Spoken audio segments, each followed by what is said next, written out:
Hi everybody, this Nasir Rather. Welcome to my channel. मैं आज एक नए स्कॉलर के साथ आया हूँ जिनका नाम है मैक्स वेबर, जो बहुत ही इम्पॉर्टेंट एडमिनिस्ट्रेटिव थिंकर है। इसके अलावा इन्होंने बहुत सारे फील्ड्स में भी काम किया है और इसको पढ़ना बहुत ही ज़्यादा इम्पॉर्टेंट है। देखो, वीडियो जो है एंड तक देखना, फिर ही जाके आपको पूरा मैक्स वेबर समझ में आएगा। और आप पहले ही 1-2 मिनट में देखोगे तो पूरा कंसेप्ट आपके दिमाग में नहीं घुसेगा। इसलिए मैं आपसे रिक्वेस्ट करता हूँ कि आप पूरी एक बार वीडियो को पूरा एंड तक वॉच कीजिए। जो भी मतलब लेक्चर मैंने अभी तक जो पब्लिक एडमिनिस्ट्रेशन की सीरीज़ में चला रहा हूँ, ठीक है। तो guys let's start with max weber. इस जो मैक्स वेबर है, इसका फुल नेम जो है वो मैक्समिलियन कार्ल एम्यूल वेबर है। एक बहुत ही इंपॉर्टेंट स्कॉलर है। इसके कंट्रीब्यूशन अगर देखी जाए तो इसकी कंट्रीब्यूशन बहुत सारी स्टडीज़ में, जैसे इकोनॉमिक्स में, हिस्ट्री में है, पॉलिटिकल में है, फिलासफी में है, सोशियोलॉजी, पब्लिक एडमिनिस्ट्रेशन में, बहुत सारे फील्ड्स में इन्होंने अपना मतलब कि कंट्रीब्यूशन दिया है। अब पब्लिक एडमिनिस्ट्रेशन में इसका सबसे ज़्यादा इंपॉर्टेंट कंट्रीब्यूशन अगर देखा जाए तो वो क्या है, वो थ्योरी ऑफ ब्यूरोक्रेसी इन्होंने दिया है और कंसेप्ट ऑफ लीडरशिप और अथॉरिटी इन्होंने दिया है। ये दो बहुत ही इंपॉर्टेंट जो कंट्रीब्यूशन है किसमें, पब्लिक एडमिनिस्ट्रेशन में है, जिसको हमने आज डिस्कस करना है, जिसमें हमने इनकी थ्योरी ऑफ ब्यूरोक्रेसी पढ़ना है और कंसेप्ट ऑफ लीडरशिप और अथॉरिटी पढ़नी है। अगर मतलब मैक्स वेबर का मेजर वर्क देखा जाए, जो उन्होंने बहुत ही इंपॉर्टेंट बुक्स जो लिखी हैं, उसमें सबसे पहली बुक जो है वो कौन सी है, Protestant ethics and the spirit of capitalism, जो 1904 में लिखी गई है। और सेकंड बुक जो है economy and society in 1922। So guys next, और bureaucracy. Let's start with bureaucracy. Max Weber bureaucracy के बारे में क्या बोलते हैं। देखो, ब्यूरोक्रेसी को समझने से पहले हमें क्या करना है, हमें उसकी कंसेप्ट ऑफ अथॉरिटी और लीडरशिप को समझना बहुत ज़रूरी है। कि हम ब्यूरोक्रेसी को समझने से पहले हमने क्या करना है, हमें उसका कंसेप्ट ऑफ अथॉरिटी और लीडरशिप को समझना बहुत ज़रूरी है। वो क्यों? क्योंकि जब तक हम अथॉरिटी और लीडरशिप को समझेंगे मैक्स वेबर की, तब तक हमें उनकी ब्यूरोक्रेसी समझ में नहीं आएगी, क्योंकि ब्यूरोक्रेसी उन्होंने इसी से ड्राइव किया है, अथॉरिटी और लीडरशिप से। अब मैक्स वेबर की अथॉरिटी क्या है, एक चीज़ दूसरी चीज़ आप याद रखना, अथॉरिटी और लीडरशिप जो है मैक्स वेबर ने साथ साथ यूज़ किए हैं। अथॉरिटी यहाँ हम पता चलेगा, जब हम टाइप्स ऑफ अथॉरिटी स्टार्ट करेंगे तो टाइप्स ऑफ अथॉरिटी में इसने लीडरशिप को भी साथ साथ में मतलब क्या किया है, एक्सप्लेन किया है और बताया हमारे सामने। वो मैं उस वक्त आपको बता दूंगा। मैक्स वेबर का अथॉरिटी के बारे में क्या कहना है। ये मैक्स वेबर की जो भी कंसेप्ट ऑफ ब्यूरोक्रेसी, ये क्लोजली रिलेटेड है किसके idea of legitimacy of authority से। अथॉरिटी हम पढ़ेंगे, समझो हमने ब्यूरोक्रेसी पढ़ ली। अब मैक्स वेबर अथॉरिटी को भी समझने से पहले, समझाने से पहले, हमें पावर और अथॉरिटी के बीच में भी एक डिफरेंशिएशन बोलते हैं। अब पावर क्या है? पावर जो एक ऐसी एबिलिटी को बोला जाता है जिससे हम किसी इंसान का बिहेवियर चेंज कर सकते हैं, ठीक है। Ability to influence someone's behaviour. कैसे? सुनो, जैसे फॉर एग्जांपल कोई बंदा कोई काम नहीं कर रहा है, उसका इंटरेस्ट उसमें नहीं है, लेकिन मुझ में पावर है, मैं उसको बता रहा हूं कि तूने करना है, और मुझ में इतनी पावर है कि मैं उसके बिहेवियर को इन्फ्लुएंस कर रहा हूँ वो काम करने में लिए जिस काम को वो नहीं कर रहा था। अब मैं उसके बिहेवियर को इन्फ्लुएंस कर रहा हूँ, किसी वजह से ये पावर है। ये क्या है? पावर है। Ability to influence someone's behaviour even against their interest, ये होती है पावर। लेकिन अथॉरिटी क्या है? अथॉरिटी किसको बोला जाता है? मतलब वेबर किस चीज़ को अथॉरिटी बोल रहा है? वेबर एक अथॉरिटी जो एक ऐसी कंडीशन है, एक ऐसी कंडीशन है जब एक बंदा जो है विलिंगली ओबे करे किसी की कमांड को, किसी की ऑर्डर को। फॉर एग्जांपल, एक बंदा किसी इंस्टीट्यूशन की, किसी इंडिविजुअल के ऑर्डर को मान रहा है, विलिंगली ओबे कर रहा है, एक इसको अथॉरिटी बोला जा सकता है। दूसरा, अथॉरिटी जो है ये legitimate rightful use of power है। मतलब कोई बंदा अथॉरिटी को तब एक्सरसाइज कर रहा है जब उसके पास लेजिटिमेट लिजिटिमेसी है, उसके पास राइट है उस पावर को यूज करने के लिए, ठीक है। और सबसे इंपॉर्टेंट चीज, पीपल जो है, लोग जो है, उस बंदे की कमांड को ओबे करते हैं। क्यों करते हैं कमांड को ओबे? इसलिए क्योंकि लोग सोचते हैं कि ये जो बंदा कमांड दे रहा है ये इस पोजीशन में है कि ये कमांड दे सकता है। ये बहुत ही इंपॉर्टेंट और टेक्निकल चीज जो हमने समझनी है, ठीक है। एम्यूल वेबर की जो मैक्स वेबर की जो अथॉरिटी है, अथॉरिटी में सबसे पहली चीज क्या है कि एक ऐसी कंडीशन है जिसमें एक बंदा जो है कमांड को ओबे करता है, चाहे वो इंडिविजुअल की कमांड हो चाहे इंस्टीट्यूशन की कमांड हो। देखो इसको हम एग्जांपल से समझ सकते हैं। For example, government of India क्या है? एक इंस्टीट्यूशन है। गवर्नमेंट ऑफ इंडिया ने डिमोनेटाइजेशन किया। क्या किया? डिमोनेटाइजेशन किया। जब उन्होंने डिमोनेटाइजेशन किया मतलब एक कमांड दे दी उन्होंने अथॉरिटी से, अथॉरिटी है उनके पास, तो हमने उसको मतलब कि एक इंस्टीट्यूशन की कमांड को हमने क्या किया, हमने एक इंस्टीट्यूशन की कमांड को ओबे किया, हमने डिमोनेटाइजेशन को माना, हमने बैंक में जाके अपने पैसे जमा कर दिए, ठीक है। एक चीज़ ये इंस्टीट्यूशन की बात होगी। अब दूसरी चीज़ एक इंडिविजुअल की बात ले लेते हैं हम। फॉर एग्जांपल हमारे पास है डीसी, डिस्ट्रिक्ट कमिश्नर है। डिस्ट्रिक्ट कमिश्नर ने क्या बोला है? डिस्ट्रिक्ट कमिश्नर ने बोला कि कोविड है, कोविड चल रहा है, वायरस चल रहा है, कल से कोई बाहर नहीं निकलेगा 7 AM से 7 PM तक, ठीक है। एक इंडिविजुअल ऑर्डर दे रहा है, और जब एक इंडिविजुअल कमांड दे रहा है, क्यों दे रहा है? क्योंकि उसके पास अथॉरिटी है और हम उसको ओबे कर रहे हैं क्योंकि उसके पास लिजिटिमेट राइट पावर है, और हम उसको इसलिए ओबे कर रहे हैं क्योंकि हम इस वाली पोजीशन में, हमें पता है कि ये राइटफुल पोजीशन में है, ये तभी हमें कमांड दे रहा है, ठीक है। ये मैक्स वेबर की अथॉरिटी। अब मैक्स वेबर अथॉरिटी के कुछ टाइप्स बताता है हमारे पास। तो पहली टाइप अगर देखी जाए तो पहली टाइप है ट्रेडिशनल अथॉरिटी। ट्रेडिशनल अथॉरिटी में मैक्स वेबर क्या बोलता है? बोलता है कि यहाँ पे देखो, यहाँ पे थोड़ा सा एक टेक्निकल एक लॉजिक से आप समझना। यहाँ पे ट्रेडिशनल अथॉरिटी में क्या होता है, जो बंदा अथॉरिटी को एक्सरसाइज कर रहा होता है, लीडर, जो लीडर, देखो अब लीडरशिप का भी इधर से कंसेप्ट, जो लीडर इस ट्रेडिशनल अथॉरिटी के अंतर्गत आता है, जब वो अपनी अथॉरिटी को एक्सरसाइज करता है तो वो अपनी अथॉरिटी ड्राइव किससे करता है? कस्टम और ट्रेडिशन से। ये इनहेरिटेड स्टेटस से अपनी अथॉरिटी लेता है। और लेकिन वेबर बोलता है कि ये टाइप ऑफ अथॉरिटी जो है ये इरेशनल होती है। ये इरेशनल क्यों है? सुनो, राजा का बेटा राजा बनेगा, राजा का बेटा राजा बनेगा, तो वो राजा का बेटा जब राजा बनेगा तो वो राजा का बेटा कहाँ से पावर को डिवाइड कर रहा है, कहाँ से अथॉरिटी को ले रहा है? ट्रेडिशन से, क्योंकि उसका बाप राजा था इसलिए वो भी राजा बन गया। तो यहाँ से ट्रेडिशनल एक अथॉरिटी चल रही है, ठीक है। बोलते कि ये वाली जो टाइप ऑफ अथॉरिटी है ये इरेशनल है। यहाँ पे जो रूलर है, ये रूलर जो एक किंग है, ये एडमिनिस्ट्रेशन को फिल कर रहा है अपनी फैमिली मेंबर से, ठीक है। यहाँ किसी और दूसरे बंदे को यहाँ पे आने की मतलब जरूरत नहीं होती है।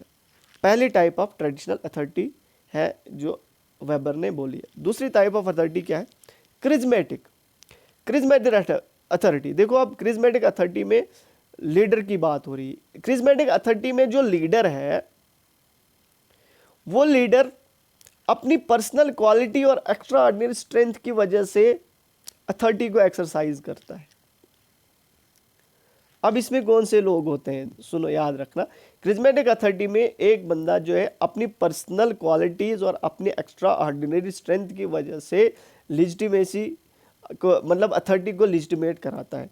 और इसमें क्या है कि मतलब कि इसमें लोग जो है इसको एक्सेप्ट भी करते हैं। फॉर एग्जांपल कैसे? पंडित है क्रिज्मेटिक अथॉरिटी में, पंडित को छोड़ो, अच्छा आप क्रिश्चियन का पादरी लो, पोप लो, वो जो बंदे वो क्या बोलते हैं कि मैं जी क्या हूँ, मैं एक क्रिज्मेटिक हूँ, मतलब कि मेरे में इतनी पावर है या पीर ले लो, आप कोई पंडित, पीर या कोई प्रीस्ट ले लो, जो ये दिखाएंगे I have the some qualities, मतलब मुझे तुमसे अच्छी क्वालिटीज़ है, मैं कुछ भी कर सकता हूँ, मुझ में जादुई ताकतें हैं, ठीक है नहीं। मतलब जब ये क्रिज्मेटिक अथॉरिटी वाले लोग जो है पावर में आते हैं तो ये लेजिटिमेट किससे करता है, अपनी पर्सनल एक्स्ट्रा ऑर्डिनरी स्ट्रेंथ की वजह से जो है वो लेजिटिमेट कराते हैं अपनी पावर को। देखो ना फिर लोग कैसे बड़े बड़े पादरियों को मानते हैं, लोग जो है बड़े बड़े पीरों को मानते हैं, लोग बड़े बड़े पंडितों को मानते हैं, मतलब this is what the charismatic authority. और लेकिन ये लोग भी अपने ऑफिस को किससे भरते हैं, अपने डिसिपल्स से, जो इनको फॉलो करते हैं, जो इनके डिसिपल्स होते हैं, फॉलोवर्स होते हैं। तो ये वाली अथॉरिटी भी मैक्स वेबर बोलता है कि ये वाली अथॉरिटी जो है वो सही नहीं है, ये भी रैशनल है। अब third type of authority which is legal authority. ये लीगल अथॉरिटी में जो लीडर्स होते हैं ये कहाँ से आते हैं, ये इलेक्टेड होते हैं, ये एक लीगल पोजीशन से आते हैं और ये रूल्स एंड रेगुलेशन के साथ बॉन्ड होते हैं ये लोग। इनकी अथॉरिटी जो है कहाँ से आती है, इनकी अथॉरिटी लोगों से आती है, लोग इनको चुनते हैं। वेबर जो है सबसे ज़्यादा प्रेफर किसको करते हैं, लीगल टाइप ऑफ अथॉरिटी को।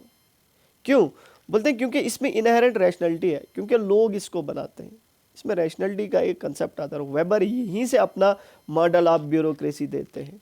अब यहीं से हमने मॉडल ऑफ ब्यूरोक्रेसी पढ़ना है। इसी को माइंड में रखते हुए, लीगल अथॉरिटी को माइंड में रखते हुए फिर जाके लीगल अथॉरिटी को माइंड में रखते हुए अपने ब्यूरोक्रेसी का एक मॉडल देते हैं। अब हम ब्यूरोक्रेसी पे जाते हैं। What is bureaucracy?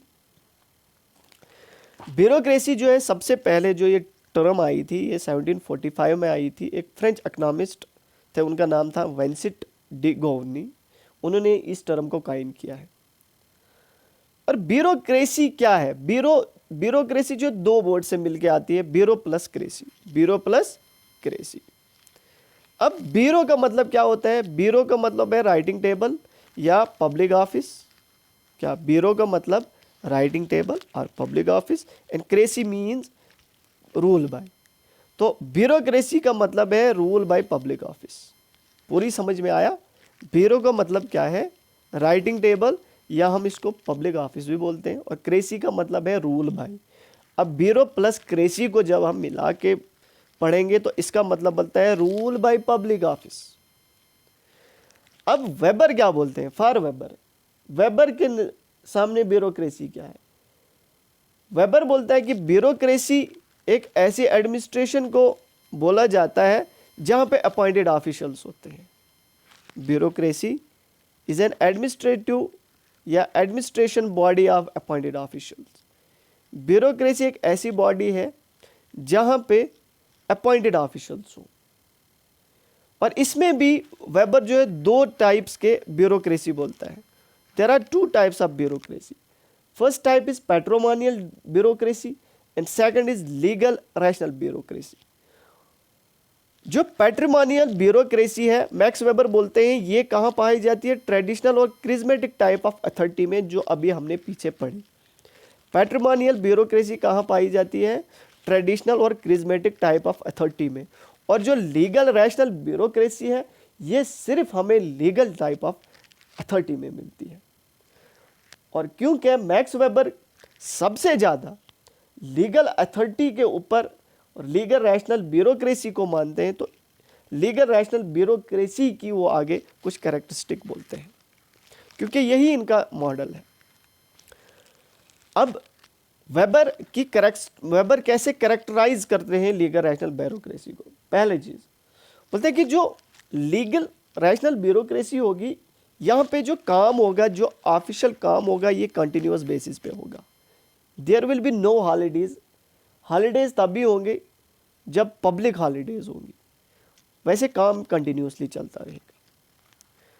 सेकंड चीज, जो भी काम होगा, जो भी फंक्शन होगा एडमिनिस्ट्रेशन का, वो प्री डिसाइडेड होगा। प्री डिसाइडेड मतलब हमने क्या क्या काम करना है, एडमिनिस्ट्रेशन उस हिसाब के साथ काम करेगी।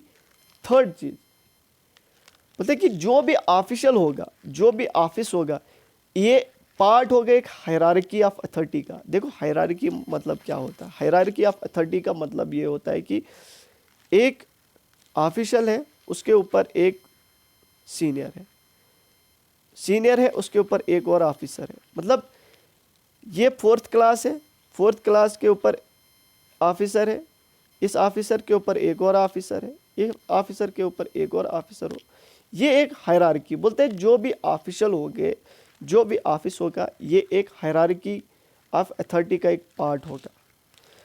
जो भी ऑफिशियल्स होंगे, जो भी काम करने वाले बंदे होंगे एक ऑर्गेनाइजेशन में, वो ऑर्गेनाइजेशन को रिसोर्सेज को अपने अपने अपने पर्सनल यूज़ के लिए यूज़ नहीं कर सकते, बल्कि वो उस रिसोर्सेज के लिए अकाउंटेबल होंगे कि ये रिसोर्सेज कहाँ पे यूज़ हो रहा है। ऑफिसेज जो है ये सोल्ड नहीं किए जाएंगे, ना ही इनहेरिटेड होंगे। सोल्ड और इनहेरिटेड का मतलब ये है कि डीसी का बेटा डीसी नहीं बनेगा, ये ज़रूरी नहीं है। राजा का बेटा राजा नहीं बनेगा। लीगल रैशनलिटी, रैशनल ब्यूरोक्रेसी में एडमिनिस्ट्रेशन जो है, जो भी काम करेगी, जो कुछ भी करेगी, वो किसके बेस पे होगा? रिटन डॉक्यूमेंट के बेस पे, जो चल रहा है आज के दौर में। उसके बाद मैक्स वेबर जो है बहुत ही इंपॉर्टेंट, और आगे इसको बढ़ा के बोलते हैं एलिमेंट्स ऑफ ब्यूरोक्रेसी। कुछ एलिमेंट्स को हमारे सामने बताते हैं ब्यूरोक्रेसी के एलिमेंट्स को। पहला एलिमेंट क्या है ब्यूरोक्रेसी का? The impersonal order. जो इम्पर्सनल ऑर्डर है, तो इसमें क्या चीज होती है? द इम्पर्सनल ऑर्डर में अथॉरिटी, पावर, जो भी कंट्रोल होगा, ये सब कुछ ऑफिस में होगा, ना कि एक पर्सन में जो इसको परफॉर्म कर रहा है। द इम्पर्सनल ऑर्डर याद रखना, अथॉरिटी, पावर, कंट्रोल जो भी होगा ये एक ऑफिस में होगा, ना कि एक पर्सनल, एक इंसान के अंदर। मतलब पावर जो होगी वो किस में होगी? पोस्ट में होगी, ना कि इंसान के अंदर। For example, my name is Nasir and यहाँ पे एक डीसी की पोस्ट है। क्या है? डीसी की एक पोस्ट है। जब मैं एक इस डीसी की पोस्ट को एक्वायर नहीं करूँगा, तब तक मेरे ऊपर मेरे अंदर पावर, अथॉरिटी, कंट्रोल नहीं आएगा। अब मैं यहीं से फेंक के बताऊं कि हाँ जी मैं डीसी हूँ, तो ऐसा नहीं बनेगा। असली पावर किस में है? पोस्ट में है। किस में है पावर? पोस्ट में है पावर। एक पर्सन में पावर नहीं है, एक पोस्ट में पावर है। ये कौन बोलता है? मैक्स वेबर, मैं नहीं बता रहा हूँ। The impersonal order. दूसरी चीज, रूल्स। जो भी ऑफिशियल्स होंगे एक ऑर्गेनाइजेशन में, वो रूल से बंधे हुए होंगे, बोन्ड बाय द रूल्स। और जो रूल्स होंगे ये रेगुलेट करेंगे ऑफिस के कंडक्ट को, कैसे ऑफिस चलाना है। और रूल जो है कभी डिले नहीं होंगे। अगर कोई चीज़ डिले भी होगी तो रूल कभी डिले नहीं होगा। हाँ, अगर हमारे पास कोई चीज़ में बनने में टाइम भी लगेगा तो कुछ कोई इशू नहीं है, लेकिन रूल्स के हिसाब से होना चाहिए। उसके बाद एलिमेंट्स ऑफ ब्यूरोक्रेसी में तीसरा जो है हायरार्की, जो बहुत इंपॉर्टेंट है कि प्रिंसिपल ऑफ हायरार्की जो है एक ऑर्गेनाइजेशन फॉलो करनी चाहिए। हर एक लोअर ऑफिस के ऊपर जो है एक सुपरविजन होनी चाहिए, एक हायर वन की। एक छोटे ऑफिसर के ऊपर एक बड़ा ऑफिसर होना चाहिए। और पूरा जो एडमिनिस्ट्रेटिव स्टाफ है ये इसी तरीके से जो है ऑर्गेनाइज होना चाहिए। वेबर जो है सबसे ज़्यादा, बहुत ज़्यादा ग्रेट अटैच इंपॉर्टेंस किसके लिए करते हैं? ये प्रिंसिपल ऑफ हायरार्की के ऊपर। ये प्रिंसिपल हायरार्की को बहुत ज़्यादा इंपॉर्टेंस देते हैं मैक्स वेबर। और लास्ट जो एलिमेंट है हमारे पास वो क्या है? Written document. जो भी एडमिनिस्ट्रेटिव एक्ट होगा, जो भी डिसीजन होगा, जो भी रूल बनाया जाएगा, वो रिटन और रिकॉर्डेड होगा। हाँ, वो रिटन और रिकॉर्डेड होना चाहिए। डॉक्यूमेंट्स जो भी होगा एडमिनिस्ट्रेशन का, हाँ, जो भी डॉक्यूमेंट होगा, जो भी मतलब document make the administration accountable to people and provide a ready reference for future action. मतलब रिटन डॉक्यूमेंट इसलिए ज़रूरी है क्योंकि इससे क्या होगा कि ये लोगों को हम दिखा सकते हैं, अकाउंटेबल रह सकते हैं हम लोगों के तय। और कभी भी अगर फ्यूचर में कोई प्रॉब्लम आ गई तो हमारे पास डॉक्यूमेंट जो होगा वो रिटर्न होगा। ठीक है। तो ये पूरा एक कंसेप्ट था मैक्स वेबर का। आई होप कि यू एंजॉय दिस। अगर आप इसको एक दो बार ऐसे ही सुनेंगे तो आपका ऐसे ही क्लियर कंसेप्ट हो जाएगा। हाँ, अगर वीडियो पसंद आई तो लाइक और शेयर ज़रूर कीजिए, और हाँ मतलब कि सब्सक्राइब भी करो चैनल को, और प्लस घंटी का बटन ज़रूर दबाइएगा, क्योंकि जो भी वीडियो मैं चढ़ाऊँगा वो आपको मतलब नोटिफिकेशन में आ जाएगी। Thank you, have a nice day.